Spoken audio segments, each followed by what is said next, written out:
87 com Carlos Alberto Braga. E seja bem-vindo, Beto. Ótimo estudo para todos nós. Nós agradecemos a cada um de vocês e aos amigos que já se encontram no chat. Boa noite a todos. Boa noite para todos. Boa noite, Denise. Boa noite aos amigos que já se encontram no chat, aguardando o início da transmissão. Nesse momento, estabelecemos, portanto, a conexão com todos os web amigos através da Rede Amigo Espírita, aos nossos companheiros que nos acompanham semanalmente pela transmissão do Facebook, do YouTube. A Denise fica com a responsabilidade de trazer as perguntas, as ponderações. Pedimos que sejam enviadas dentro do tema.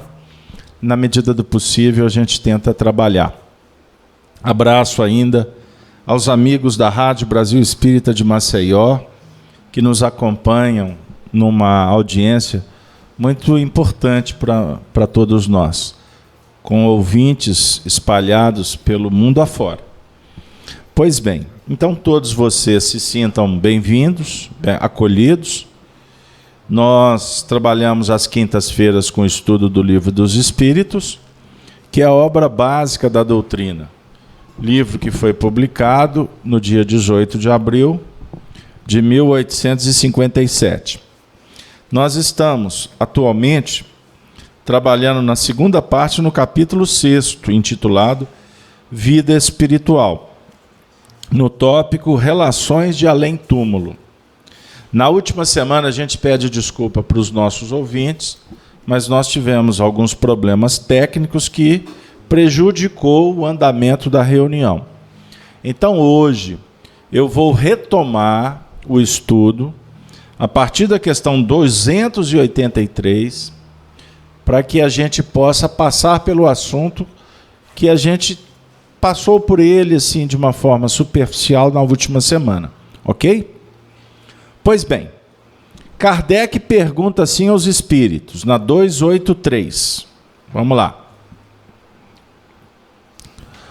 Os espíritos podem ocultar reciprocamente os seus pensamentos? Podem esconder-se uns dos outros? Lembrando que o assunto, então, está tratando da relação entre os espíritos no mundo espiritual. Então, os espíritos podem esconder os seus pensamentos? Resposta: não. Para eles, tudo é patente, sobretudo quando são perfeitos. Podem afastar-se uns dos outros, mas sempre se veem. Isto, porém, não constitui regra absoluta, porque certos espíritos podem perfeitamente se tornar invisíveis a outros espíritos, se assim julgarem útil.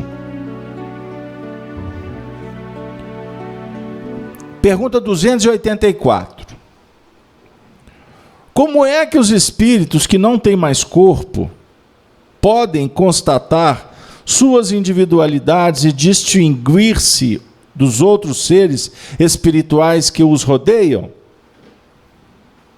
Resposta: eles constatam suas individualidades pelo perispírito, que os torna distinguíveis uns dos outros como o corpo entre os homens. Pergunta 285.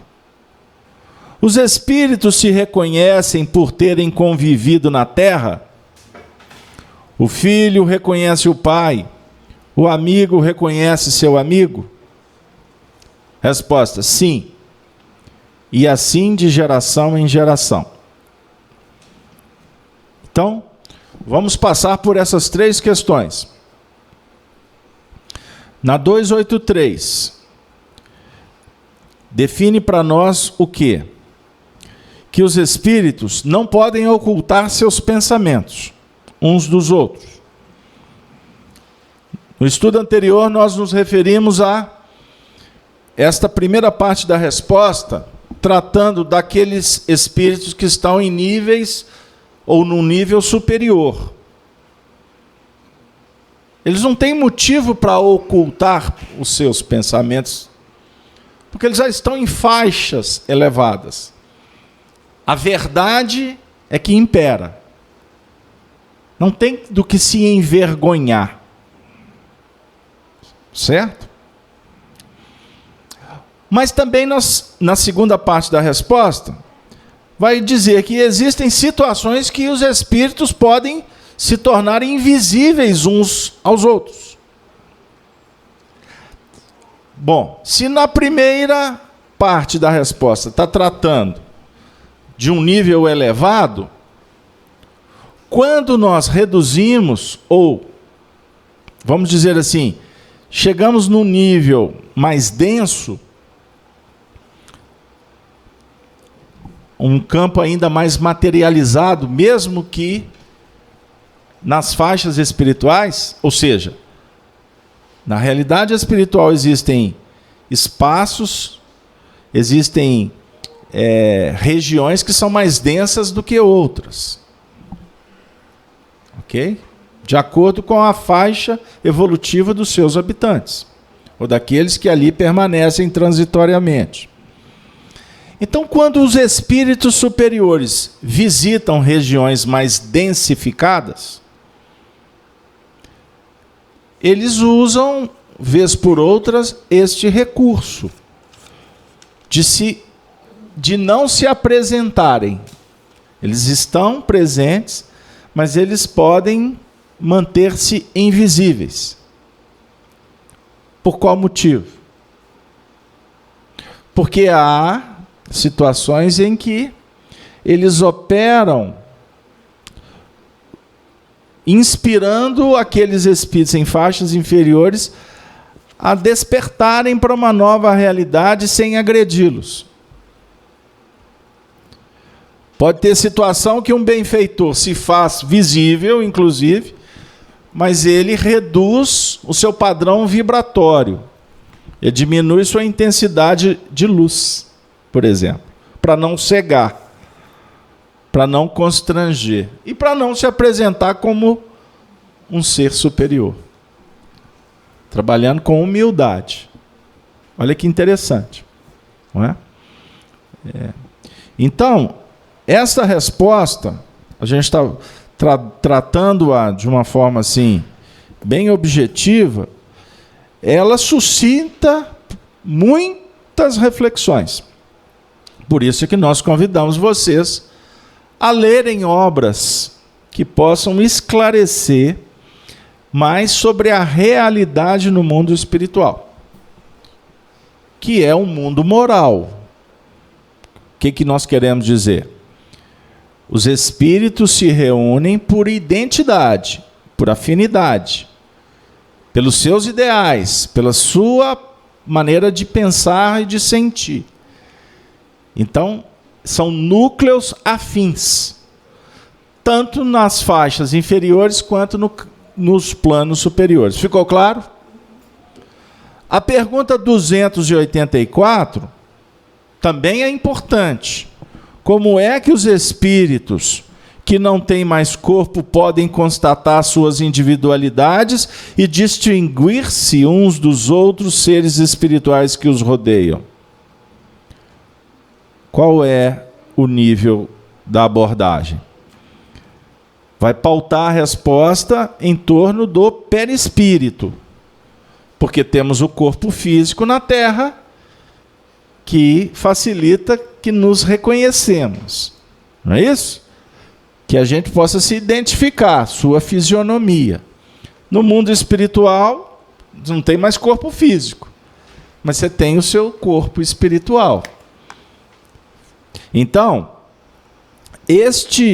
esta apresentação, ela é fundamental para que os espíritos se reconheçam, principalmente aqueles que estão em faixas mais da retaguarda, mais densas.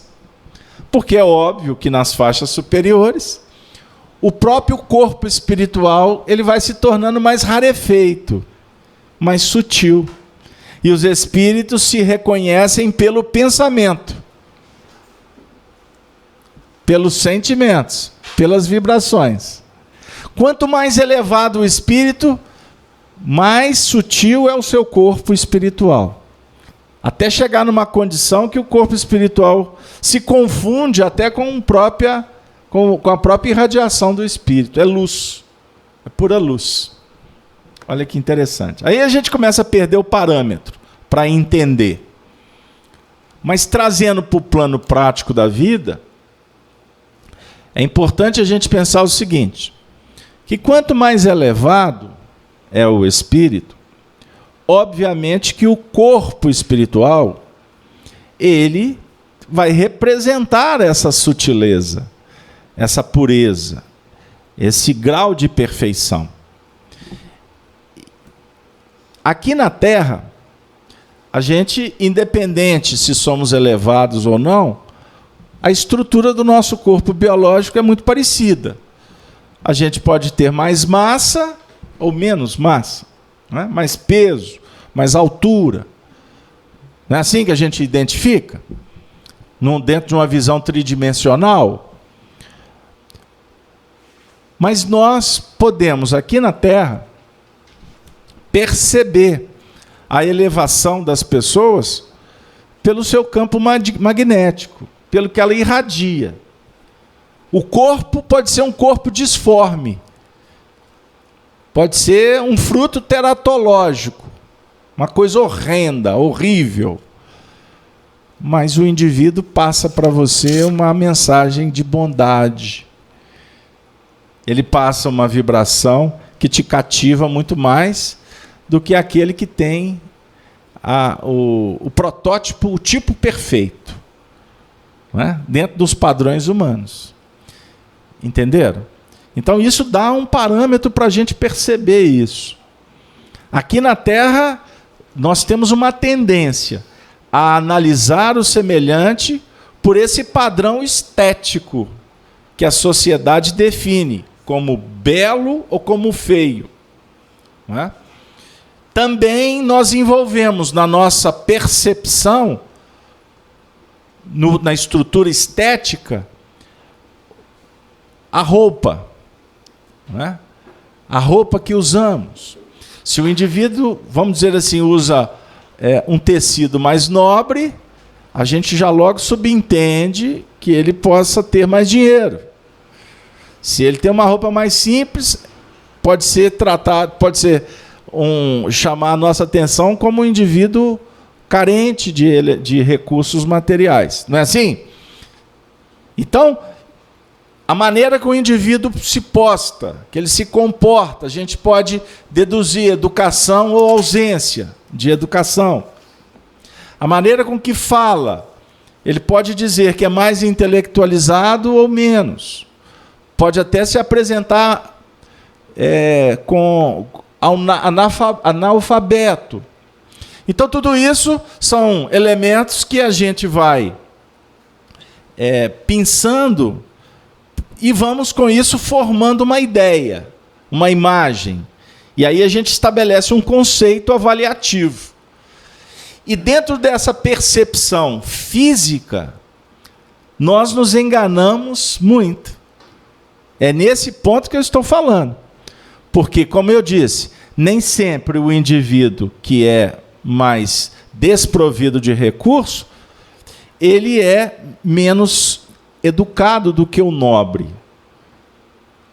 Ao contrário, o nobre que passou por escolas requintadas pode apresentar-se como um verniz social que convence, mas a essência, o fruto da árvore, pode estar num patamar muito inferior daquele que não teve oportunidade até de se alfabetizar. Então são elementos que a gente pode trazer aqui para que a gente possa entender um pouco dessa análise que a gente faz aqui na Terra, para que a gente, ao se referir a esse conteúdo que os espíritos estão trazendo para nós, fazer uma ideia de como no mundo espiritual é importante o que o espírito produz e não o que ele se apresenta ou a sua aparência. Fiz-me claro? Agora, para a gente também fazer uma adequação à nossa fala, é importante nós entendermos algumas coisas. Por exemplo, o espírito pode se apresentar no mundo espiritual como ele quer. Pode. Ele pode mudar a sua forma, a sua vestimenta. Pode. Nós não tivemos muitas encarnações? Então é perfeitamente possível uma entidade espiritual se apresentar para você conforme você a conheceu na última existência. Mas não necessariamente é essa apresentação que ele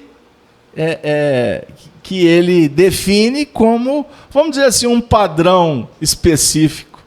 Não é? Com isso você vai entender, naturalmente, por que quando um médium tem uma visão, uma vidência, uma pessoa vê um parente desencarnado, a gente costuma registrá-lo com uma determinada roupa conhecida. Já aconteceu isso com vocês? Ah, como é que mamãe vai vai apresentar? Com aquele vestidinho que ela foi enterrada? Tem umas histórias assim. Bom, o espírito pode. Ele pode se apresentar com a imagem que ele entende que para você será mais fácil para identificar. Agora, você pode identificar o espírito pela vibração dele, pela essência espiritual que ele representa para você, mas na hora de decodificar a imagem, vem à tona a sua memória. O que mais marca, qual o retrato que mais te chama a atenção daquela determinada pessoa. Entenderam? Então, olha que interessante. Pô, mas você, afinal de contas, você está falando do que é ou do que se imagina ser? Não é? Eu estou falando de tudo isso, porque vai depender da condição do espírito, do seu equilíbrio ou do seu desequilíbrio, da sua saúde ou da sua enfermidade. Porque entidades espirituais podem, lá do lado de lá, permanecerem num estado lastimável de degradação, de doenças e etc. André Luiz, vai aí a dica, hein, gente? Vamos estudar os livros do André Luiz. André Luiz tem uma história muito interessante que narra o seguinte, que a equipe que ele participava, espíritos que vinham fazer incursões aqui na Terra, em atividades, visita familiares, cuidar de enfermos, enfim. Numa destas visitas a um lar específico, eles, ao se depararem com os encarnados, havia uma personalidade familiar de uma mulher belíssima. Ela tinha o tipo, o estereótipo de uma mulher belíssima aqui na Terra. E chamou muita atenção de André Luiz e dos seus amigos, que quando ela dormia, como todos nós, todas as noites, e por sinal você dorme 1/3 do dia, né? 24 horas, em média você dorme 8 horas, não é assim? 75 anos de encarnação, tu vai dormir 25 anos, já parou para pensar? Isso sem contar, para não perder a piada, porque eu sou mineiro, não perco o trem, né? Sem perder a piada, aqueles que chegam no domingo, dormem o dia inteiro. Aí na segunda-feira, como é que foi o final de semana? Eu dormi até morrer. Tudo que eu fiz foi recuperar as energias gastas da semana. E naquele domingo que chove? Era tudo de bom, pipoca, filme, dormir. Olha, Se você for computar isso, os finais de semana que você dorme demais, então pode ser que esse 1/3 da sua vida aí aumenta um pouquinho o percentual de ficar abraçada, né, ou entregue aos braços de Morfeu. Cuidado. Mas, pois bem, aí o André Luiz narra que quando essa mulher, nas noites, dormia, ou seja, o espírito, no momento do dormir, emancipa, ou seja, o nosso espírito se desprende, como queira, do corpo físico, e nós vamos viver a realidade espiritual todas as noites. Quando essa mulher se apresentava no mundo espiritual, as feições dela eram de uma bruxa, naqueles tipos mais perfeitos de bruxa da Idade Média. Não é? Desdentada, com o cabelo todo desgrenhado, com a pele envelhecida e com um aspecto horripilante. E o André Luiz questiona, porque eles se assustam. E os espíritos respondem. Esta imagem que ela apresenta quando fora do corpo representa toda a desarmonia interior. Todas as doenças psíquicas que ela está vivendo na atual conjuntura. E é assim, portanto, que inclusive os espíritos que fazem parte do convívio diário dela a reconhecem.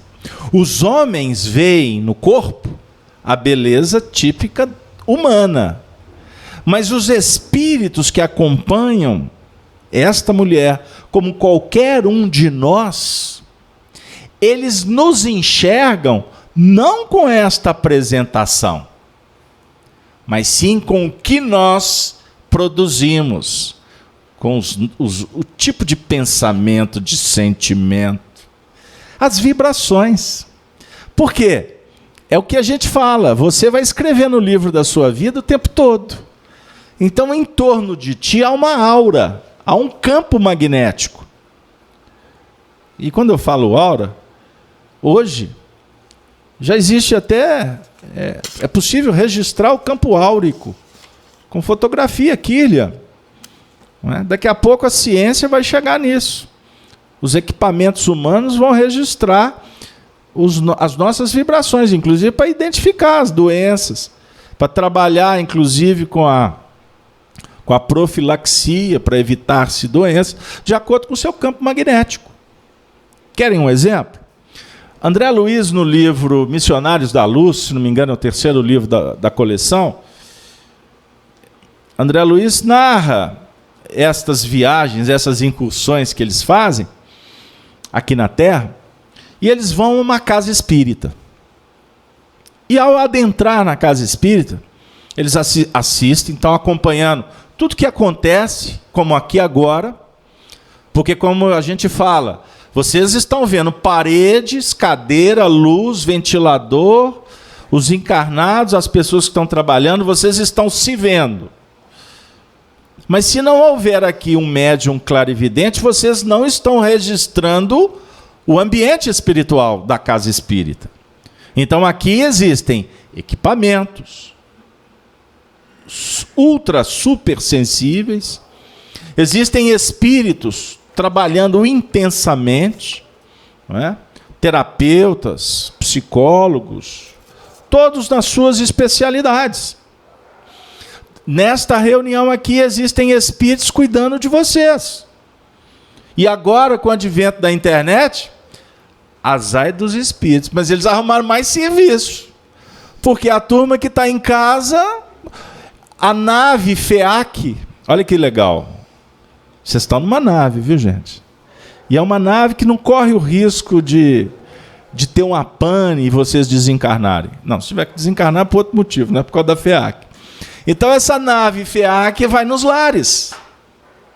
Então a pessoa está achando que ela está olhando para nós num vídeo. Mas na verdade o campo psíquico dela, campo mental, abre, ela como que se transporta para cá, como se a FEAC também transportasse para lá, Isso é só para dar uma ideia, assim, bem tosca.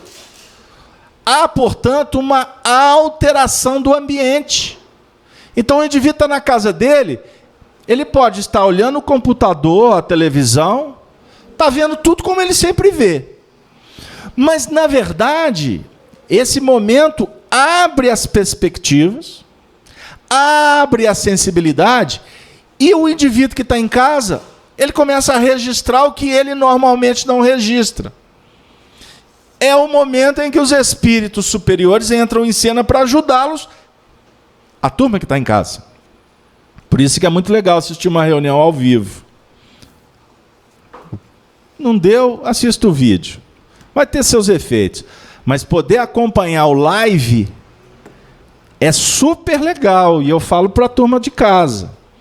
Porque todos nós estamos no mesmo espaço-tempo, vibrando na mesma proporção, com o mesmo foco, e é óbvio que a cadeia energética, a oração se potencializa.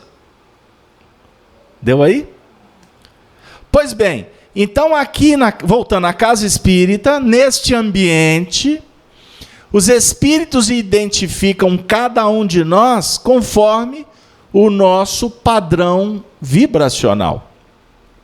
Então eu estava contando que o André Luiz fez aquela incursão narrada no livro, e eles observam que na casa espírita existem equipamentos que fazem medição das vibrações. Os espíritos não são todos sábios, né? Porque espírito não significa que sabe tudo, não. Estou falando dos espíritos que estão em faixas intermediárias, não estou falando de espírito superior, ou de espírito puro. Mas voltando.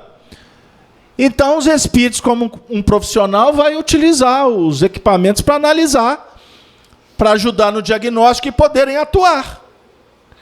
Então, André Luiz narra que existem equipamentos, e ele dá o nome de um destes equipamentos que se chama psicoscópio. Olha que legal. Então, o psicoscópio avalia o tipo de vibração, a intensidade da vibração de todos que entram na casa espírita. E de acordo com o seu padrão vibracional identificado por esses sismógrafos, gostou? Eles vão verificar o padrão da reunião, o tipo de assunto que vai ser veiculado, a performance para te atender no seu campo magnético, e vão observar o seu nível de sensibilidade, o tamanho da sua fé,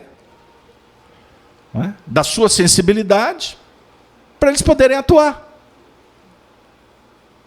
Não basta vestir a camisa, tomar o banho, perfume, batom, rouge, blush, é isso? Hein? Está tudo novinho em folha? Não é rouge, mas não é? É isso que fala? É blush? Pô, essas coisas tudo aí. Eu ainda não reencarnei nessa área, não. Pois bem, e vai demorar, viu, Denise? Tem competência, não. É brucutu mesmo, viu, seu Márcio? E eu espero ficar assim durante muito tempo. Continuando. O padrão vibracional é fundamental. E assim, no mundo espiritual, os espíritos também nos identificam. Eles vão perceber. Então, quando você encontrar com a sua vovó no mundo espiritual, com a sua esposa, na verdade, você vai identificar na essência, embora os espíritos estão falando muito de imagem, que facilita a percepção, mas quando há interação de sentimento, nós vamos identificar pelo campo magnético a presença. Isso é muito legal, porque no dia a dia isso acontece e a gente não sabe. A gente identifica, mas não tem isso claro. Já aconteceu? E eu sei que já. Você está lá na sua casa e do nada, sem nenhum motivo que te induza, apresenta-se o painel de um ente querido, já desencarnado. Aconteceu isso com vocês? Em alguns casos, brota uma emoção inexplicável e daqui a pouco você vai construindo a ideia, aí quase que materializa um espírito na sua frente. Aí você diz assim, pô, que saudade de fulano, hein? Que falta que ele me faz. E costuma ele estar estatelado na sua frente. E você está achando que só está lembrando do caboclo.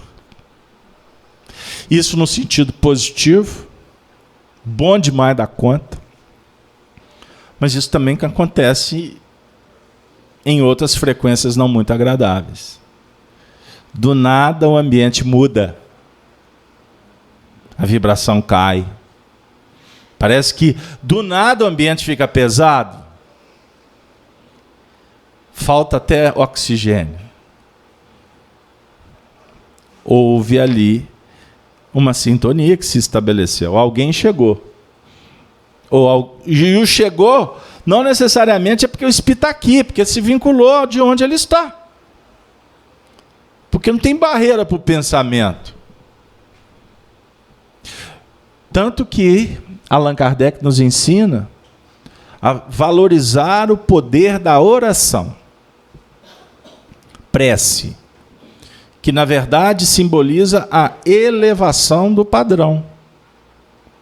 Por isso é que Jesus, simbolizando a oração, ele sobe ao monte, a dizer o seguinte: desconecta das coisas objetivas e busca as subjetivas.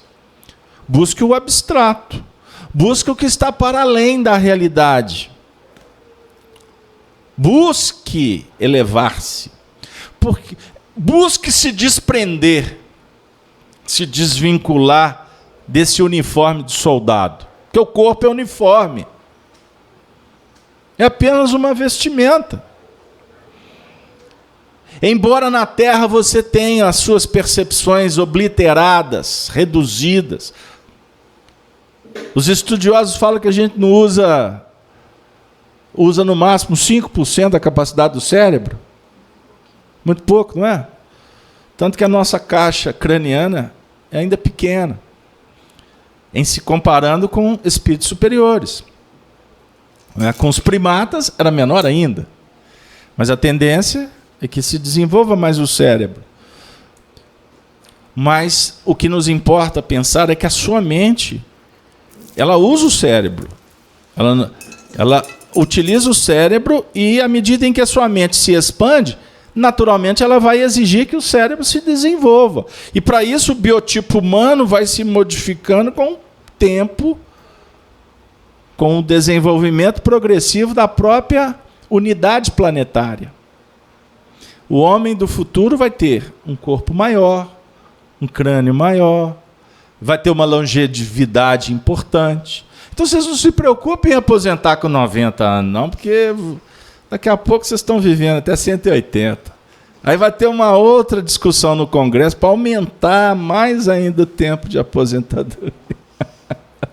E olha que barato. Tem espíritos, tem mundos superiores que a média de idade é 200 anos.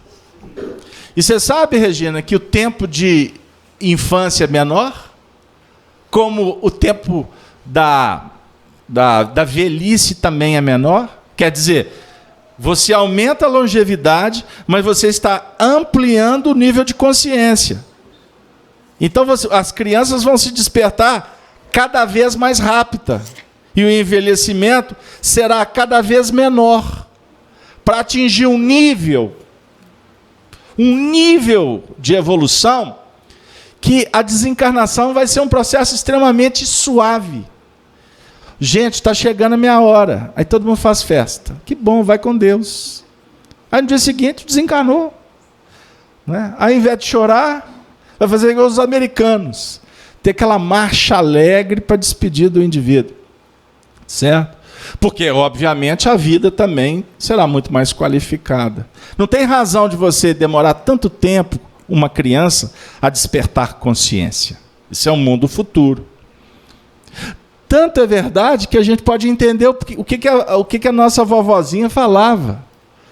Os meninos hoje são tão mais espertos, e elas falavam isso na década de 60, 70, viu, gente? Os meninos hoje são tão evoluídos que eles já estão nascendo e abrindo o olho.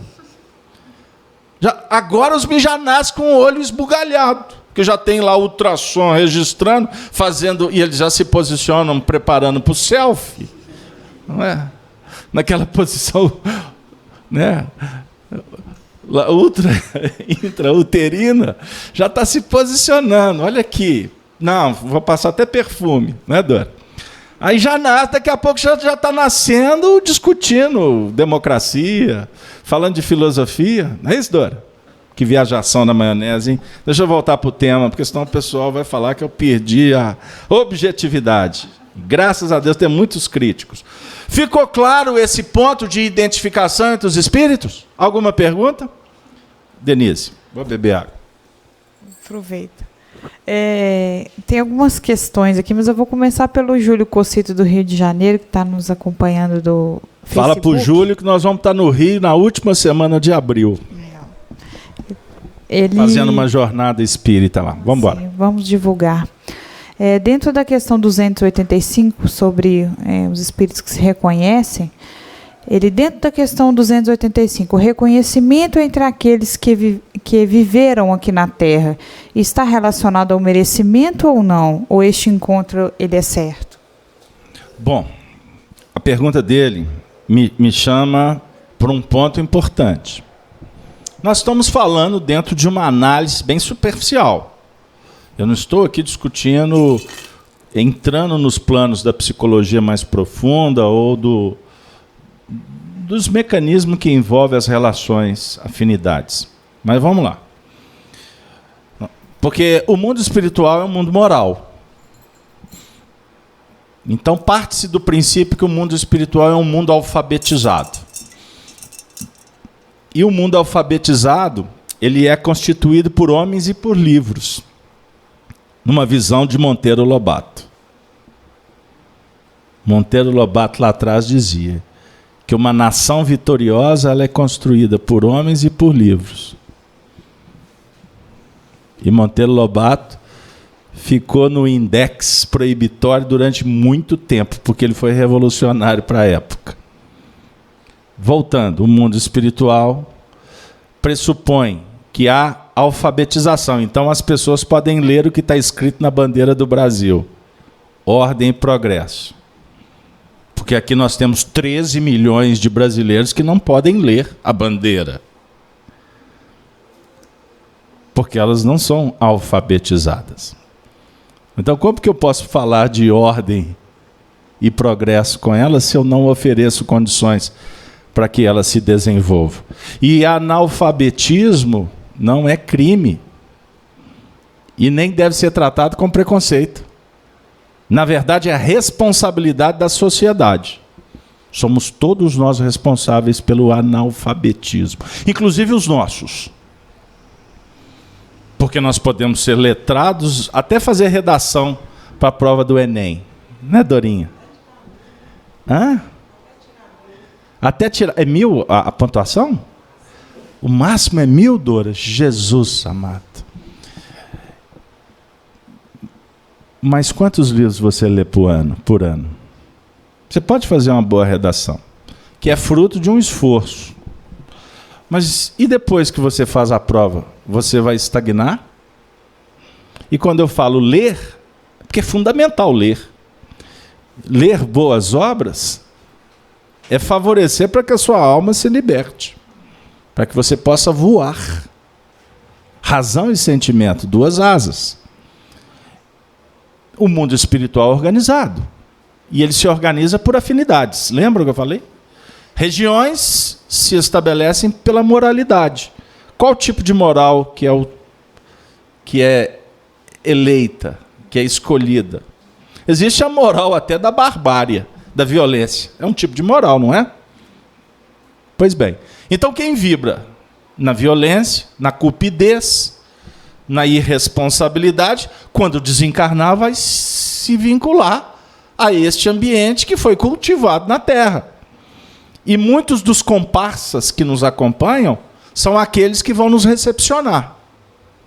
Então não tem mágica. O indivíduo aprontou a vida toda. Aí, seu Cedi, na hora de morrer, você chama o padre. Padre, me perdoa. Eu pequei. Vou confessar. Aí ele vai confessar e vai pedir perdão a Deus. E Deus está sempre pronto, no Ministério da Justiça, a dar habeas corpus, igual a nossa turma de cá. Que habeas corpus é igual distribuir. É igual distribuir bala em festa de menino de Angola. Sai dando habeas corpus para todo mundo. Principalmente para quem, né, pode pagar mais pela bala. Mas voltando, e em nome da liberdade, da democracia. Tem que ser condenado, né? E aí a discussão é entre vocês, porque eu de política não entendo bolufas. O indivíduo, porque arrependeu e pedir perdão, ele vai ter privilégio, seu Cedino? Tem lógica isso? E o justo? E o que foi nobre? O homem de bem? Ele não tem que pedir perdão, mas então ele vai no mesmo ônibus do que o outro? É igual, eu estou discutindo aí, né? O indivíduo ele é condenado, mas, né, só depois que passar por 3.000 instâncias que ele vai preso. Aí ele sai do júri lá, ele sai lá do tribunal e vai no mesmo ônibus. Ele vai no mesmo ônibus com a vítima. Porque está tudo 0-0 aqui no Brasil. O mundo espiritual é igual no Brasil? O que vocês acham? Não tem lógica, né? Então não se preocupe, porque tudo se ajusta na hora certa. Pode ter habeas corpus que for, mas se o indivíduo está com complicação, ele vai ter oportunidade de escolher o próprio chilindró. Porque é da vida. O bem que você faz é seu advogado. O mal, ele é o seu constrangimento. O mal é o limite. O mal é a doença. Então é muito melhor você ser atacado, você ser desconsiderado. É muito melhor alguém pisar em você. É muito mais, vamos dizer assim, considerável que alguém esqueça de você do que o contrário. Do que você desconsiderar, do que você menosprezar, do que você tratar mal. Quem faz, por si só, já está assinando um termo que vai passar pelo mesmo dissabor. Então é melhor você tomar a pedrada do que dar a pedrada. Ah, mas o Casalberto, eu sou tão bom. Ah, eu sou uma pessoa tão generosa, Casalberto, e mesmo assim... Certo. Quando o indivíduo fala que ele é bom, puxa vida, já é melhor mudar de assunto, porque de bom não tem nada, porque quem é bom não fala. E quem é bom até pensa assim, eu mereço. Ela tem razão. Ainda bem que me deu a pedrada, pelo menos está dando um sinal que está vivo. Isso é a mãe que ama, é o pai que perdoa. Pegaram aí? Puxa vida, hein? Seja objetivo, Carlos Alberto. O Cocito está assim, responda. Eu não vou encontrar com a minha amada. Vai, depende. Ela quer? Primeira coisa. Aí complicou. Ah, mas eu a amo.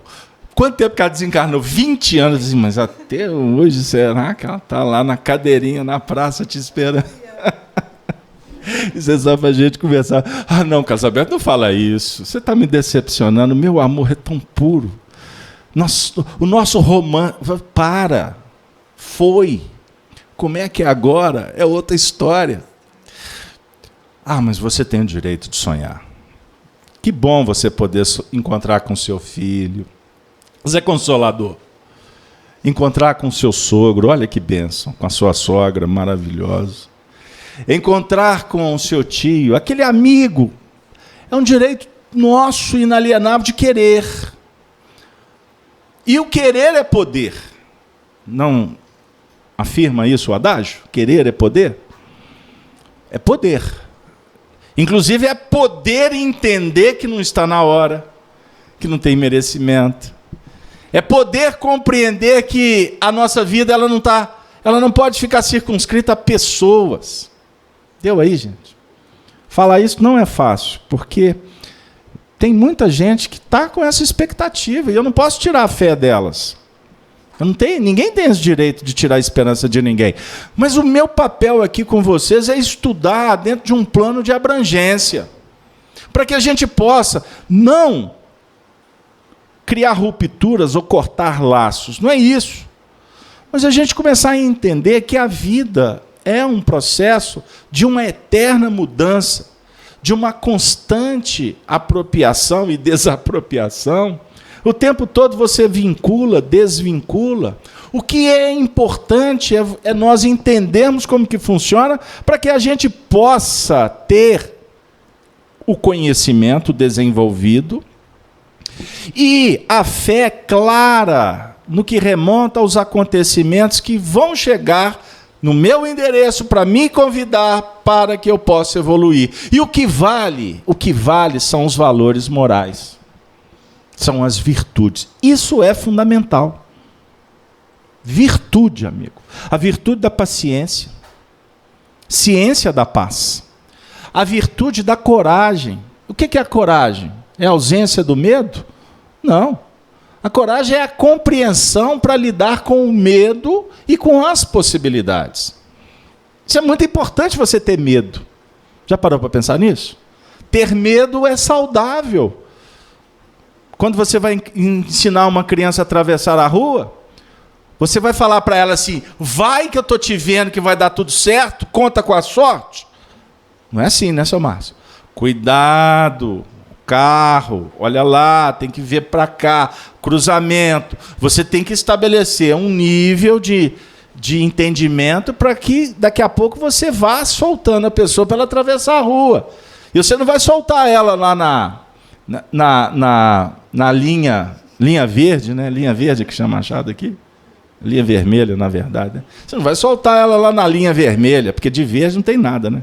Só fica aquele trânsito congestionado. Você vai soltar ela para atravessar uma viela, uma ruazinha assim, mais devagar. Daqui a pouco você solta numa outra. Daqui a pouco ela está atravessando a linha vermelha, amarela, até para ser assaltada, não tem problema. Mas ela vai com mais segurança do que remonta a atravessar a rua. Então o medo é importante. Agora, nós não podemos permitir que o medo dificulte, impeça que a gente dê um passo adiante. Você tem medo de andar de avião? Ou de voar? Quem tem medo aqui? Você já viajou de avião? Você já, muitas vezes, Denise? Você tem medo? Se você gosta daquela música do Belchior, foi com medo de avião que eu peguei pela primeira vez na sua mão? Você lembra disso? Você tem medo de andar de avião? Olha, quem falar que não tem é mentiroso. Porque não tem condição. Não tem condição. Não tem condição. Tem que ter medo. Não é? Até o piloto, na hora que ele está arremetendo lá, que ele está decolando, ele tem o seu nível de estresse. Vidas que estão ali sob a responsabilidade dele. Então, assim, cuidado. Todos nós temos que ter. Isso faz parte do processo evolutivo. Agora, eu não posso parar a minha evolução por causa do medo. Não é isso? Então nós temos que nos desenvolver, nós temos que nos desvincular, nós temos que abrir possibilidades e valorizar o semelhante, porque ele é que é a porta de entrada para que a gente adquira a consciência da nossa realidade espiritual.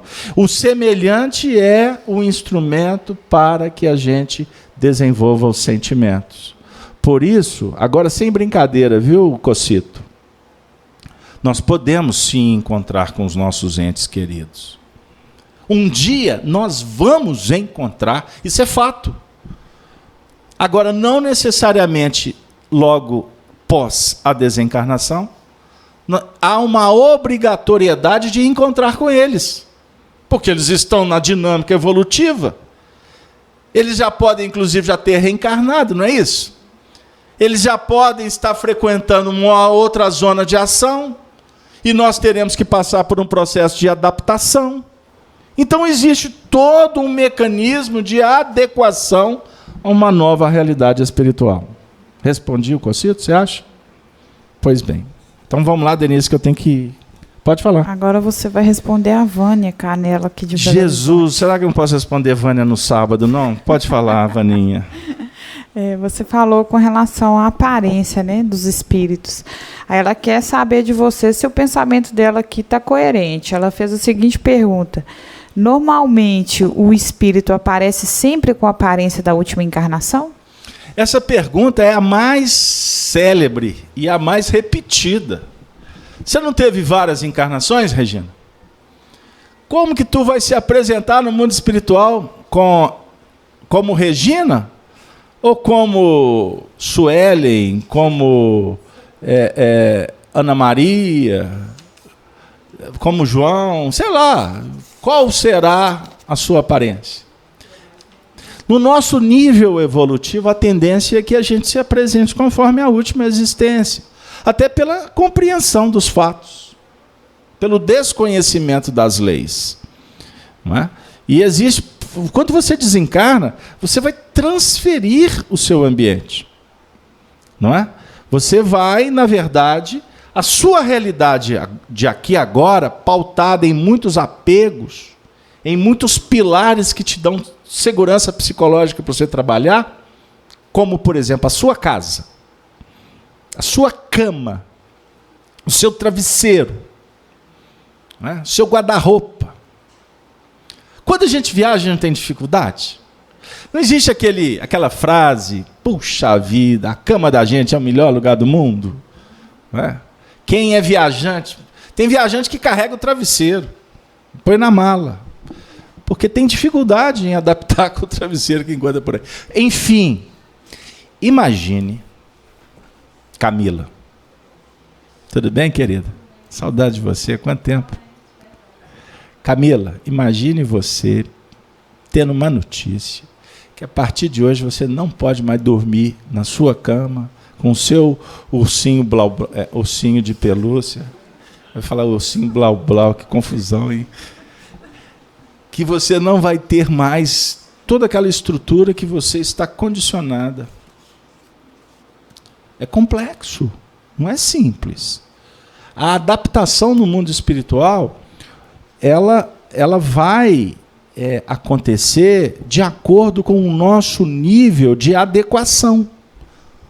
Aí eu faço uma pergunta: como está o nosso poder de adequação a uma nova realidade? Tem pessoas que têm mais dificuldade do que outras. Tem pessoas que você vai dormir aqui em casa. Ótimo, que bom, eu vou passar a noite aí. Aonde que você quer dormir? Qualquer lugar. Põe ele no chão ali que ele dorme muito bem. No dia seguinte, só descobre onde é, não é? Adquire um comportamento espacial, assim, uma adequação, resolve tudo com muita facilidade. Tem outros que vão ter dificuldade de se levantar de madrugada, vai achar que está no próprio quarto, vai sair trombando, porque vai tomar um rumo, porque está condicionado, e vai sair batendo a cabeça nas paredes aí do caminho. É assim que acontece para muita gente quando desencarna. E aí agora eu vou falar em termos de sentimento. Por enquanto eu estou conversando com vocês uma linguagem muito descontraída. Vamos tratar agora daqueles que têm consigo um nível de vinculação mais intensa. Por exemplo, a pessoas. Vínculos a pessoas. Tudo na vida dele está vinculado a ela ou a ele. Tudo que faz depende de alguém. Imagine tirar esta pessoa do contexto. Qual será a repercussão para esta pessoa? Isto explica alguns casos que o indivíduo desencarna e no mundo ele percebe a desencarnação, costuma ele já ser envolvido por espíritos que o conhecem, que sabem de suas tendências, da sua desenvoltura psicológica, que já criam todo um sistema para favorecer a chegada dele. inclusive trazendo alguns espíritos que têm ascendência moral, espiritual sobre ele. Costuma acontecer do indivíduo não aceitar. Tem todo o aparato, ele fala assim, eu não quero saber. Eu tenho livre-arbítrio, eu quero ficar aqui com ela, com ele ou com eles. Isso acontece. Estes que montaram o aparato para receber, vão lamentar, mas vão compreender e vão permitir. Então existem casos que o indivíduo desencarna, aparência ou identificação, pouco importa. O que vale para ele é o interesse pessoal. E o interesse pessoal se arrima em cima das suas cadeias, das suas algemas. Pegaram aí? Então, que costuma estes espíritos permanecerem no mesmo ambiente, obviamente que eles estarão em outra dimensão, mas no mesmo espaço-tempo. Costuma deitar na mesma cama do encarnado. Senta à mesa para acompanhar o desjejum. Acompanha o indivíduo onde ele vai. Ele está indo para o banco, está indo o espírito junto com ele. Quando a posse, domínio, o espírito exerce uma função tal qual. A mulher era dele, era objeto. Vamos inventar uma história. Ele desencarna. Ele se mantém vinculado a ela. Qualquer possibilidade, qualquer sentimento que o traga para ele insegurança, ele atua para expulsar, para fechar a porta. Isso pode acontecer. Pode obsediar aquela pessoa que ele supostamente domina, porque só é dominado quem quer e quem alimenta esse tipo de vínculo. Isso é fato. Isso é muito importante a gente pensar. Pode levar o encarnado a doenças. Pode. Então, não é simples como se parece. Porque o que vale, que a gente não pode deixar de lado, é de considerar o livre-arbítrio de cada espírito, encarnado ou desencarnado, os seus valores, o seu nível de apego, essas vinculações, essa necessidade de dominar. Nós temos que cuidar disso com muita atenção. Tem pessoas que são apegadas a objetos. O objeto é tudo para ela. Esse livro é meu, ninguém pega. Imagine um indivíduo desencarnado. Ele pode manter essa necessidade de julgar que o livro é dele. Já ouviram falar a história de fantasma que toma conta de tesouro? É fato? Fato. Tem espírito que estão tomando conta da casa. Toma conta de objetos dos mais, em tese, insignificantes. Mas aonde está o seu tesouro, ali estará o seu coração, disse Jesus. Isso tem repercussão. Quando nós falamos que o mundo material, ou seja, o mundo dos homens, está se relacionando com o mundo espiritual, isso se dá em todos os níveis, positivos e negativos. Semana passada nós falamos do suicídio. Lembra? O Eduardo deu uma canja aqui também. Isso repercutiu durante a semana. Na terça-feira nós voltamos ao assunto. Recebemos muitos e-mails. Porque nós nos deparamos com esse alto índice de suicídio crescente no mundo materialista. Em alguns casos é em função de processos obsessivos. O Eduardo deu um exemplo de uma manada, né, de catitu. Catitu é um porquinho. Lembram que ele contou isso aqui? Que quando o catitu está reunido em bando, o bando se protege.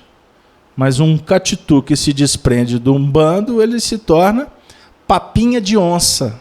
É um trocadilho do interior, né?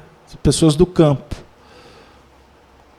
O processo obsessivo muitas vezes se instaura para tirar o indivíduo do circuito, da sociedade. Então, a entidade espiritual, ele, quando está atuando de uma forma muito intensa, ele percebe que existem alguns mecanismos que fazem esta obsessão mais eficiente, para que eles dominem mais. E qual é a técnica? Isolamento. Então, isso caracteriza algumas psicopatologias que vai definir o indivíduo cada vez mais dissociado. Até que ele entra num quarto escuro, simbólico, uma cortina, alguns casos, até a arquitetura ou o paisagismo do ambiente vai definindo a morada íntima do indivíduo. Então ele passa a optar por cores mais escuras. Não é porque o preto é do diabo e o branco é de Deus, não. Tá?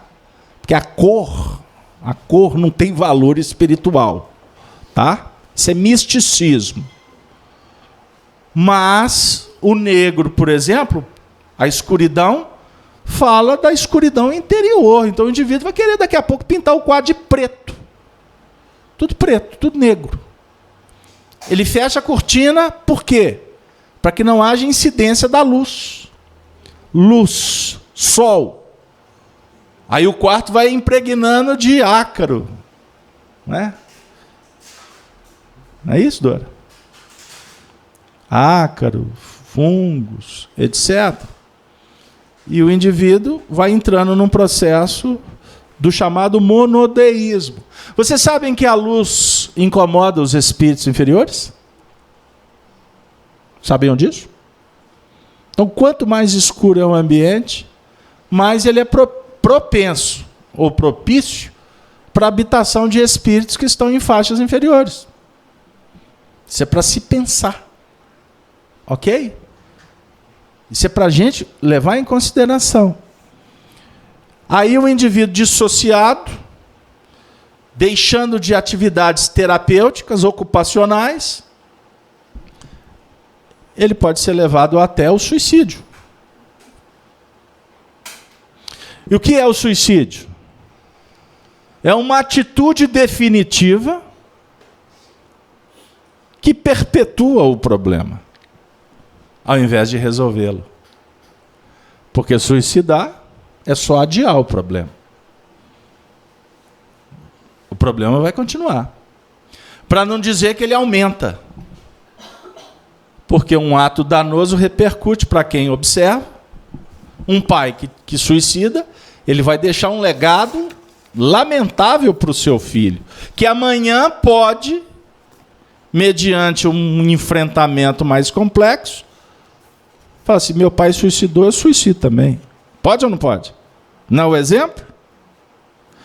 Mas pode também o suicídio de um homem deixar um rastro de treva para a família. Desestrutura, complicações. Não é assim? Um filho que suicida, qual o legado que ele vai deixar? A mãe, os familiares, sempre lembrando dele como alguém que suicidou. O que este indivíduo vai encontrar na sua realidade espiritual? Decepção. Primeira coisa, porque afirmam os espíritos que já viveram o suicídio, que quando o espírito tira a própria vida, no mesmo átimo de tempo ele já arrepende e se depara com a realidade. É tarde demais. Independente do suicídio que for. Por isso que o Eduardo citou aqui que casa de enforcado não se fala em corda. Porque é indução. Não é isso? Agora, ninguém suicida ou comete um crime saindo do plano da agressão pessoal a si próprio, mas partindo para um plano de agressão ao outro. Ninguém vive uma situação desta sozinho. Estará sempre secundado por espíritos que vibram nessa mesma faixa. E em alguns casos, espíritos que querem que o indivíduo pratique, porque eles vão ficar muito felizes de receber esse espírito do lado de lá. Porque aí ele vai ser subjugado de uma forma mais objetiva, mais intensa. Aqui, ele está influenciado, talvez de uma forma mais sutil. Mas do lado de lá, esse processo amplia, fortalece e demora muito tempo para se resolver. Pegaram aí? Então, o mundo espiritual é uma matéria que precisa ser tratada com muito carinho, com muita prudência, cautela, refletir, auxiliado por obras sérias. Com Kardec, não tem errada. Nós sugerimos Emmanuel, André Luiz. E já é tanto material que existem outras obras boas. Mas se ficar por aqui, já tem material para muitas encarnações. Então, para não correr o risco de errar a fonte, fica por aí. Porque este material vai influenciar, sem sombra de dúvida, na nossa vida pessoal. Como se reconhecem no mundo os espíritos dos homens que se conheceram na Terra? Pergunta 285 fica para a semana que vem. Não cheguei na 288, peço desculpas. Anota para mim, põe aqui no livro, pode marcar o livro, porque senão semana que vem eu vou cometer o mesmo erro. E todo aquele que tiver deixado casas, ou irmãos, ou irmãs, ou pai, ou mãe, ou mulher, ou filhos, ou terras, por amor do meu nome, receberá 100 vezes tanto e herdará a vida eterna. Presta seu microfone. Ele estica. Gente, esse versículo, ele é de uma beleza. Ele traz símbolos aqui valorosos para esse nosso momento. Durante algum tempo, para não dizer, tem 2 milênios, que esse versículo ele é motivo para a gente tropeçar nessas letras. E que foi utilizado, inclusive, para formar escolas de religiosos, as setas. Religiosos que deixaram a sociedade para, em tese, viverem as virtudes, serem discípulos de uma escola religiosa tradicional. O que, inclusive, configurou que os sacerdotes, por exemplo, católicos, não poderiam casar ou dar-se em casamento. Porque o ascetismo, a vida casta, caracteriza a virtude. O sexo é crime.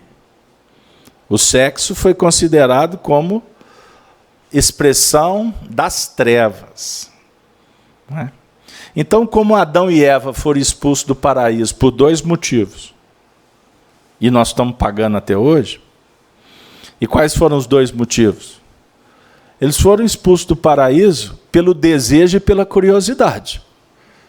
Foi por isso que eles foram expulsos. Desejo e curiosidade. Porque está escrito, e disse Deus, vocês podem comer de todos os frutos das árvores do jardim do Éden, mas não comeis do fruto da árvore da ciência do bem e do mal, porque se comer, morrereis. Então, na verdade, é um símbolo. Comer, ou seja, saborear a experiência, favorece o conhecimento. E o conhecimento desenvolvido, ele naturalmente te chama para uma outra experiência, para um outro estágio.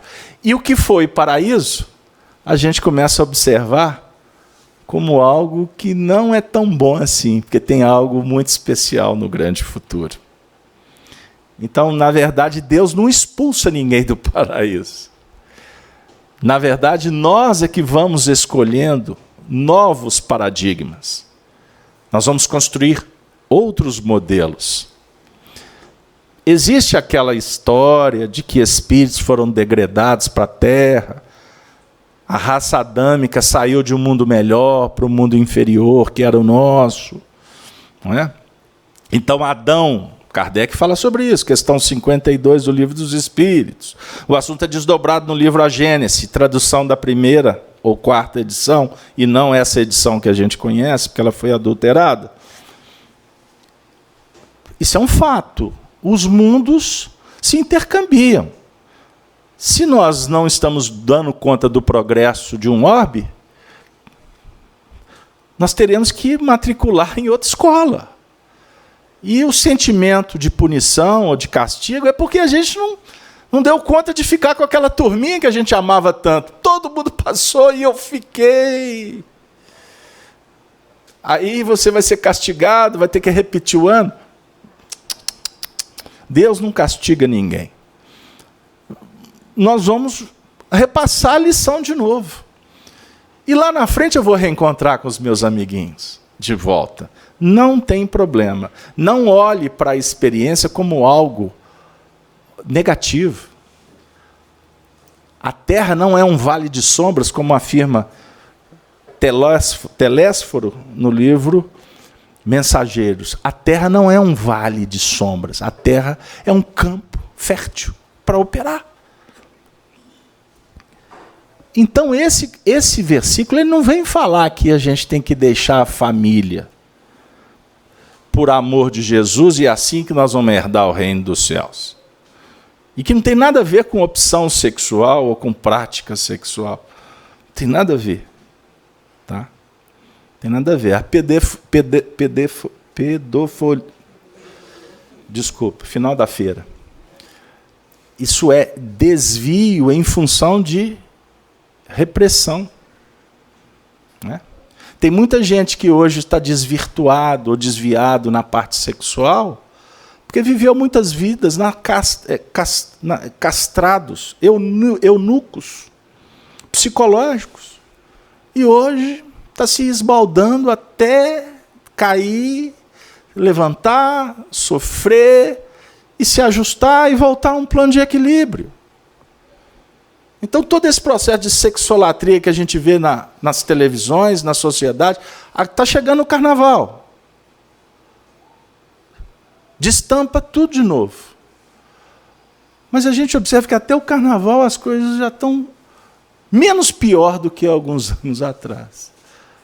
Já foi proibida até a nudez nos carros alegóricos, né? Vai melhorando devagarzinho. Mas quem está nessa faixa é porque está sintonizado nos planos dos desequilíbrios que estão sendo tratados a duras penas. O indivíduo está lá, ele está pondo para fora. Depois ele vai ter que recolher. Natural. Agora, soltou a energia desequilibrada, vai ter que recolher ela para se harmonizar. E não vai ser vai ser ouvindo pim, pim, pim, pim do equipamento no hospital. Ou vai ser no não, ou na porta que fechou, ou na doença que se instaurou. Porque a vida nos devolve de acordo com o que a gente semeia. Mas você não vai estar pagando nada. Deus não vai estar te punindo. Você não vai ser castrado. Não. A inibição vai surgir. Quem se desvirtua na parte da sexualidade, amanhã vai ter a frigidez, a esterilidade. É natural. Até que o indivíduo entenda que o sexo, na verdade, é uma manifestação do amor. Com qual objetivo? Promover a vida. Agora, quando não há amor e há a ribalta apenas da manifestação da libido, esse conceito vai ser revisto amanhã, na hora certa, para cada um no tempo oportuno, vivendo com as pessoas no lugar certo, para que a gente possa recompor o destino. Agora, quando Jesus vem falar para nós que todo aquele que tiver deixado casas, qual casas? A mente é a mente é a nossa casa mental, não é verdade? Quais são as casas que nós temos na nossa mente? São várias. Moradas. É necessário deixar. Deixar o quê? Aquela estrutura, aquele abrigo, que pode estar te impedindo de conhecer outras moradas. Aquela casa fechada, aquele ambiente vicioso, aquele plano que alimenta o orgulho, o egoísmo, é necessário deixar casa. Nós não estamos falando que abandonar a sua casa, não, tá bom, gente? Ninguém está falando aqui que é necessário que você abandone a sua família, não tem nada a ver. Nós estamos tratando a conversa aqui, é no campo íntimo. Essa casa, a casa espiritual, ela tem que ser construída sobre a rocha. Ensinou Jesus no capítulo 7 de Mateus. Aonde está construída a sua casa? No banco de areia? Vai desmoronar.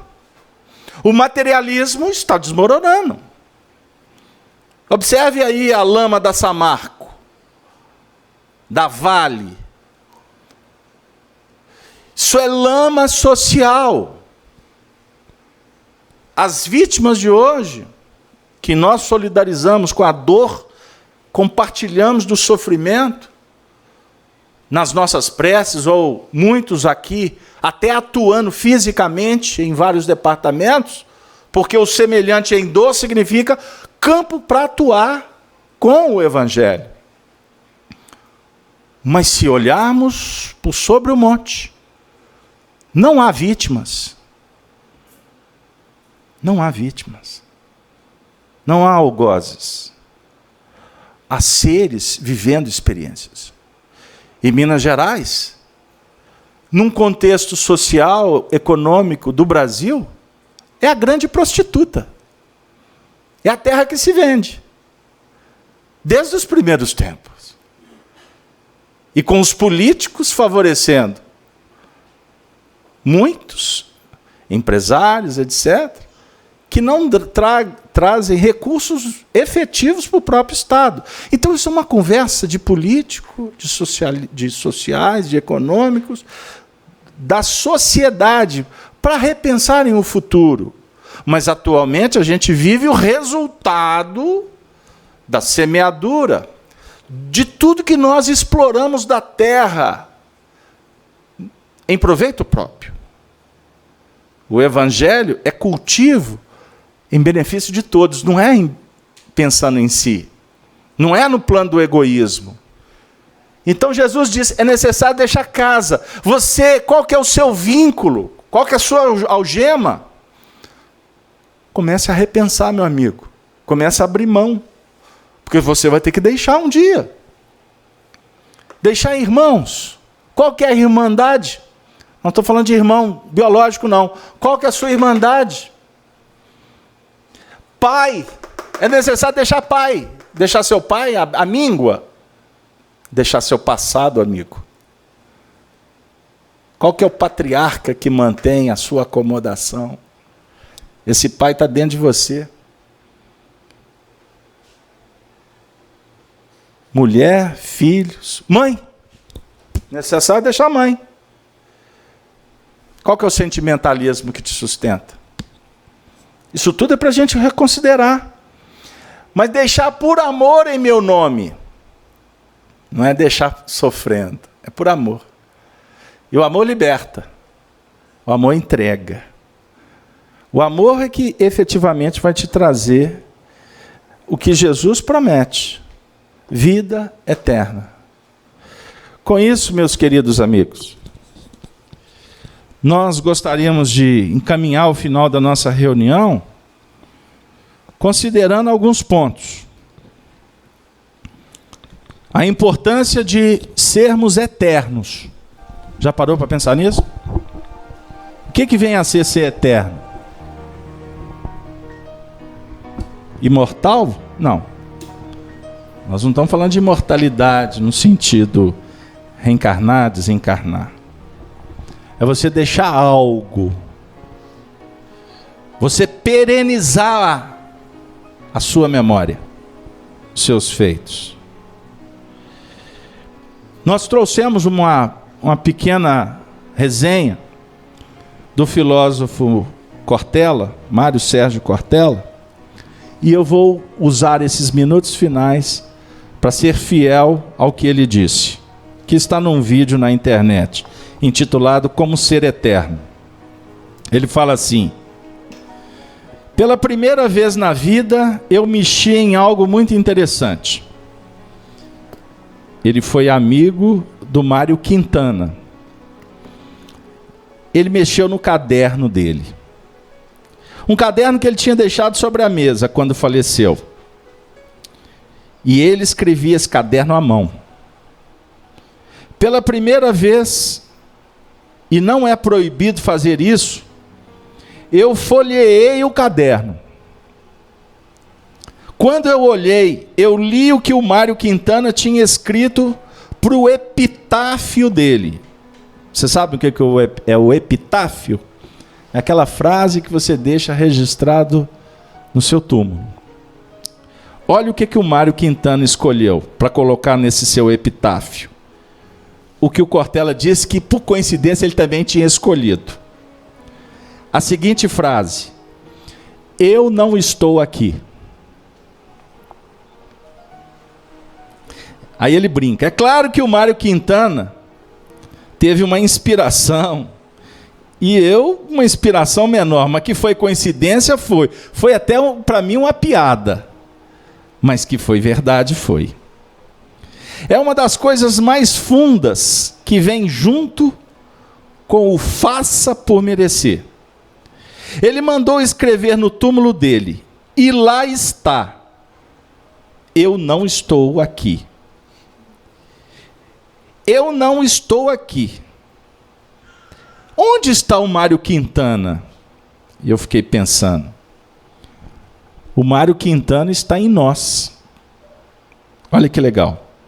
Na amizade que repartiu, na solidariedade que ofereceu, na honestidade que praticou, na religiosidade que sonhou, na sexualidade que assumiu, na fraternidade que edificou, na liberdade que degustou. Onde que está o Mário Quintana? Em nós. Por isso, no dia que eu me for, e eu me vou, e você também, eu não quero ir, eu quero ficar. Lamento, porque todos nós vamos. Mas eu não quero ir. Então vem uma resposta: só tem um jeito de ficar. Como? Ficar nos outros. Nessa hora, quero lembrar uma coisa: morrer é ser esquecido. Claro que há pessoas que não são lembradas, e nem devem, porque foram malévolas. Há outras que não deveriam ter existido, porque não nos fariam falta.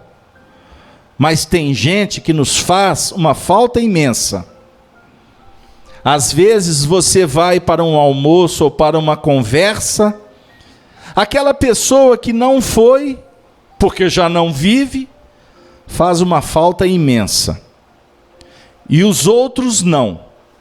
Vão e nos dão uma alegria imensa.